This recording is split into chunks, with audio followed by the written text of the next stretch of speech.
ಗಂಗಾ ಆರತಿ ತರ ಇದು ಕಾವೇರಿ ಆರತಿ ಅಂತ ಏನು ಒಂದು ಕಮಿಟಿ ಫಾರ್ಮೇಶನ್ ಮಾಡಿದ್ದೀನಿ ಲಾಸ್ಟ್ ಟೈಮ್ ಅದು ಮೂಲಕ.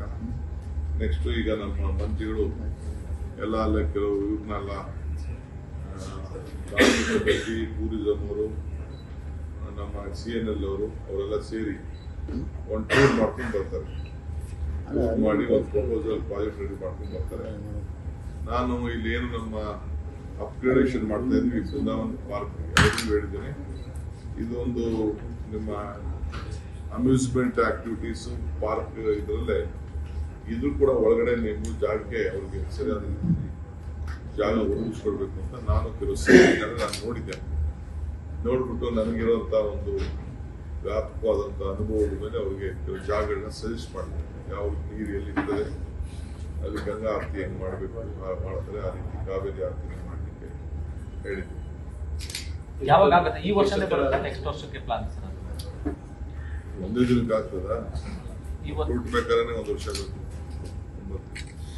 ಸ್ಥಳಗಳು ಎಷ್ಟು ನಿಗದಿ ಮಾಡಿದ್ದೀವಿ ಸರ್? ಈಗ ಆಯ್ಕೆ ಎಷ್ಟಾಗಿದೆ? ಈಗ ನೆಕ್ಸ್ಟ್ ಈಗ ಎಷ್ಟು ಜಾಗ ಇದೆ ಅಷ್ಟು ಜಾಗದಲ್ಲಿ ಈಗ ಶುರು ಮಾಡ್ತೀವಿ. ಇನ್ನೊಂದು ಮೇಜರ್ ಡಿಸಿಷನ್ ಇವತ್ತು ತಮ್ಗೆ ನಾನು ಅನೌನ್ಸ್ ಮಾಡ್ತಾ ಇರೋದು, 2-3 ಪಂಚಾಯತಿ ಸೇರಿ ಇದಕ್ಕೊಂದು ಪ್ಲಾನಿಂಗ್ ಏರಿಯಾ ಮಾಡ್ತೀವಿ. FSR ಗ್ರೋತ್ ಆಗಬಾರ್ದು ಅಂತ.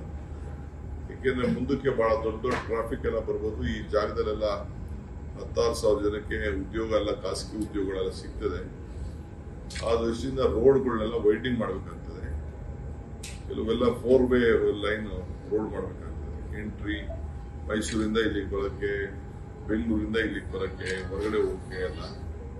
ಸೊ ಅದಕ್ಕೆಲ್ಲ ನೀರಿನ ವ್ಯವಸ್ಥೆ, ಡ್ರೈನೇಜ್ ವ್ಯವಸ್ಥೆ, ಯಾವುದು ಅಪ್ಪಿ ಡ್ರೈನ್ಗಳನ್ನೆಲ್ಲ ಸಮುದ್ರಕ್ಕೆ ನಮ್ಮ KRS ಡ್ಯಾಮ್ ಬಿಡಬಾರ್ದು, ಚಾನಲ್ಗೂ ಬಿಡಬಾರ್ದು, ಇವೆಲ್ಲ ಇದೆ.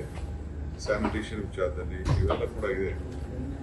ಮುಂದಕ್ಕೆ ಒಂದು ಏರಿಯಾನ ಫಿಕ್ಸ್ ಮಾಡಿ ಯಾರೇ ಆಗಲಿ ಡೆವಲಪ್ಮೆಂಟ್ ಮಾಡಬೇಕಾದ್ರೆ ಒಂದು ಪ್ಲಾನ್ಡ್ ಆಗಿ ಮಾಡಬೇಕು. ಸುಮ್ಮನೆ ಒಂದು ಈ ಗುಡಿಸಲುಗಳ ತರ ಸಣ್ಣ ಸಣ್ಣ ಒಂದು ಇದನ್ನ ಮಾಡಿಕೊಂಡು ಶೆಡ್ಗಳು ಹಾಕೊಂಡು ಮಾಡಬಾರ್ದು ಅಂತೇಳಿ ಇಂಟರ್ನ್ಯಾಷನಲ್ ಟೂರಿಸ್ಟ್ ಅಟ್ರಾಕ್ಟ್ ಮಾಡೋಕ್ಕೆ ಒಂದು ವಿಚಾರ ತಮ್ಮೆಲ್ಲ ಗಮನಕ್ಕಿರಲಿ.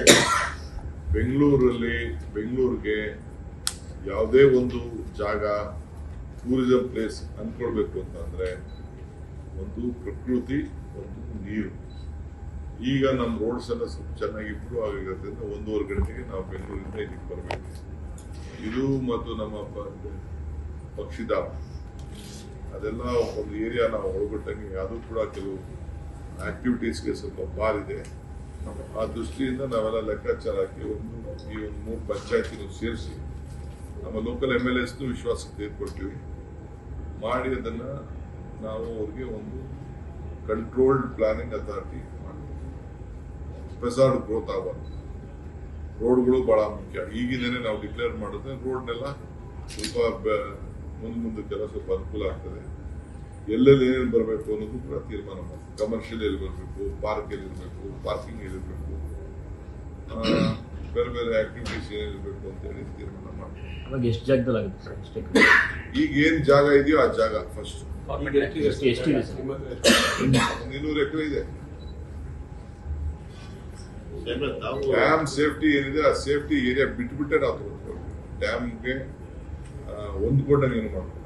ನಾವು ಲಾಸ್ಟ್ ಟೈಮ್ ಕೂಡ ಈ ಡಿಸ್ನಿಲ್ಯಾಂಡ್ ಮಧ್ಯದಲ್ಲಿ ಮಾಡಬೇಕು ಅಂತ ಒಂದು ಪ್ಲಾನ್ ಮಾಡಿದ್ವಿ.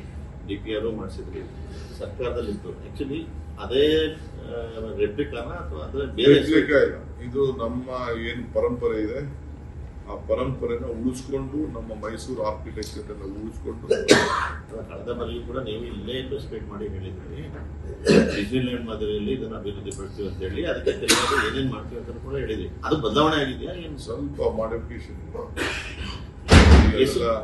ನಾವು ಇದನ್ನ ಸ್ಟ್ಯಾಚ್ಯೂ ಗಿಚ್ಯೂವೆಲ್ಲ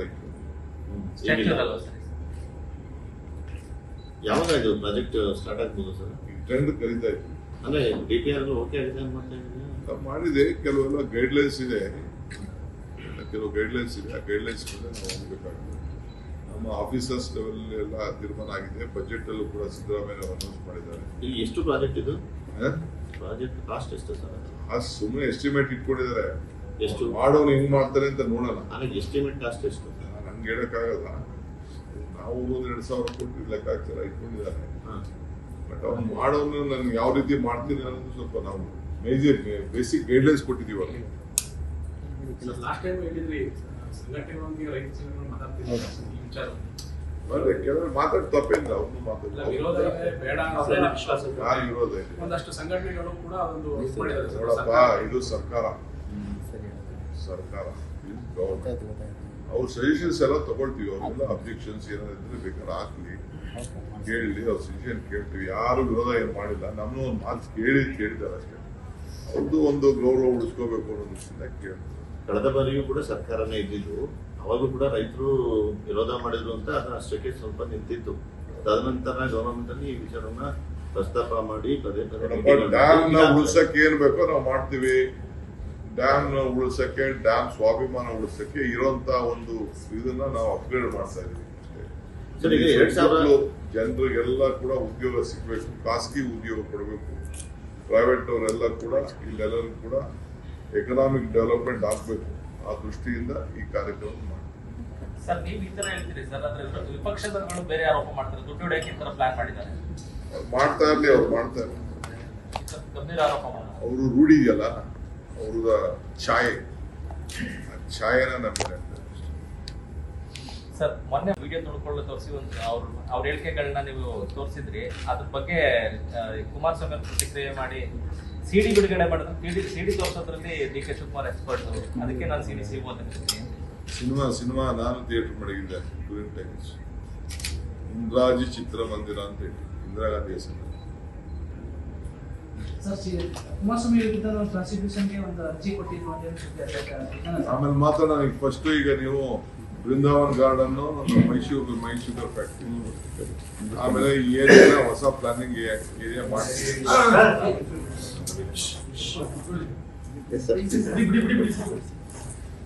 ಸರ್, ಇವತ್ತಿನ ಸಮಾವೇಶಕ್ಕೆ ಎಸ್ ಟಿ ಸೋಮಶೇಖರ್ ಬರ್ತಾರೆ ಹೇಳಿ. ಎಸ್ ಟಿ ಸೋಮಶೇಖರ್ ನಿನ್ನೆ ಎಲ್ಲ ನಿಮ್ಮ ಸಭೆಯಲ್ಲಿ ಇವತ್ತಿನ ಸಮಾವೇಶದಲ್ಲಿ ಪಾಲ್ಗೊಳ್ತಾರೆ. ಅವರು ನಾವು ಕರೆಸಿದ್ದು ಬೇರೆ ವಿಚಾರಕ್ಕೆ, ಇಲ್ಲಿ ಕೆಲವೆಲ್ಲ ಚರ್ಚೆ ಮಾಡಬೇಕು, ಲೋಕುಷನ್ ಮಾಡಬೇಕು. ಅವ್ರು ನಮ್ಮ ಫ್ರೆಂಡ್ ಮೀಟಿಂಗ್ ಬಂದಿಲ್ಲ. ಅವರು ಇವತ್ತಿನ ಸಮಾವೇಶದಲ್ಲಿ ಪಾಲ್ಗೊಳ್ತಾರ ಅಂತ ಅವ್ರಿಗೂ ಸ್ವಾಗತ. ಬಿಜೆಪಿ ಅವ್ರು ಕರೆದಿಲ್ಲ.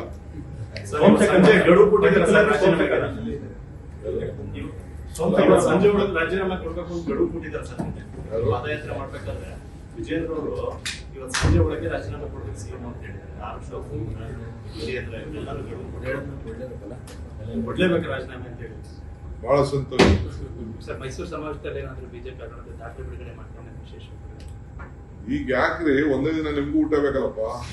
ಸರ್, ನಿಖಿಲ್ ಕುಮಾರಸ್ವಾಮಿ ಹೇಳ್ತಾರೆ ಸರ್, ಡಿ.ಕೆ. ಶಿವಕುಮಾರ್ ಅವರು ನಮ್ಮ ತಂದೆ ಬಗ್ಗೆ ಮಾತಾಡ್ತಾರೆ, ನಾನು ಅವ್ರ ತಂದೆ ಬಗ್ಗೆ ಮಾತಾಡಿದ್ರೆ ಸರಿ ಇರುತ್ತಾ, ಅವ್ರಿಗೆ ತಳ್ಕೊಳ್ತಾರ? ಇನ್ನ ನಾ ರಾಜಕಾರಣ ಶುರು ಮಾಡಿದಾಗ ನಾವು ಹುಟ್ಟಿರ್ಲಿಲ್ಲ.